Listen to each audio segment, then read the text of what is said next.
Peace be with you. So in this fourth video about arrogance, I'm going to talk about wealth. And I already talked about anger and ridicule as manifestations of arrogance. And wealth is a lot of times the underlying cause of that type of behavior. You know, when we are more rich than people, we expect them to treat us a certain way, and we give ourselves the right to be short-tempered with them.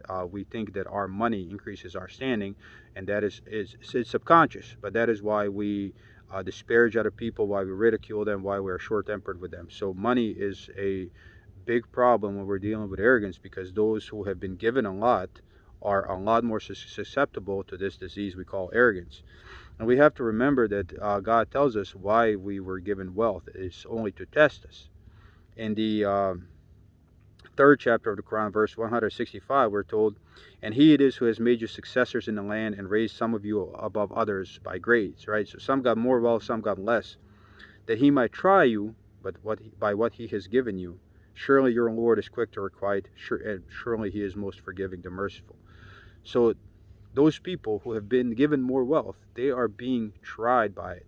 And if you fail to understand that and you allow your wealth to corrupt you, then you are most certainly going to regret your actions sooner or later, in this world or the next. If you are overly reliant on your wealth for your social standing and not your taqwa, not your obedience to God, then you will meet a very terrible end, as I will talk in the other videos. Uh, in this video, though, I wanted to give a couple of examples about people who were overly reliant on their wealth, and you know, how they perceived the world, and then what happened to them. And the first example is in the 18th chapter of the Quran, verses 32 and 44.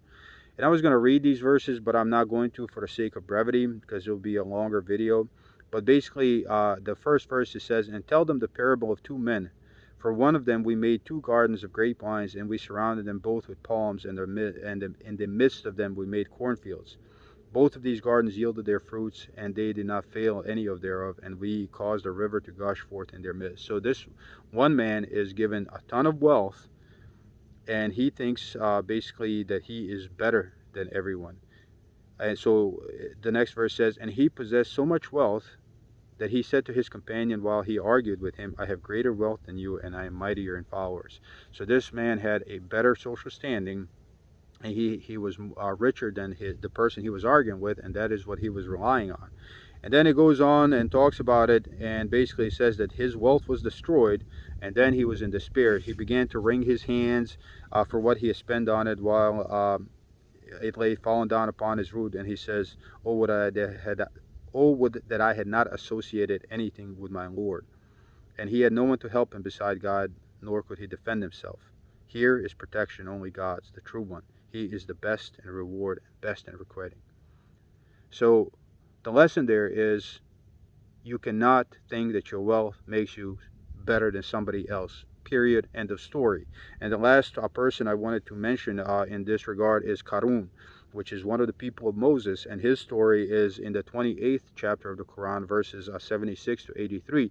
And basically, like, it says that he was so wealthy that you know, he was the wealthiest person on earth, but that didn't help him from destruction. And this person was destroyed in this world, and then we are told that he is destroyed in the hereafter as well. So that is wealth.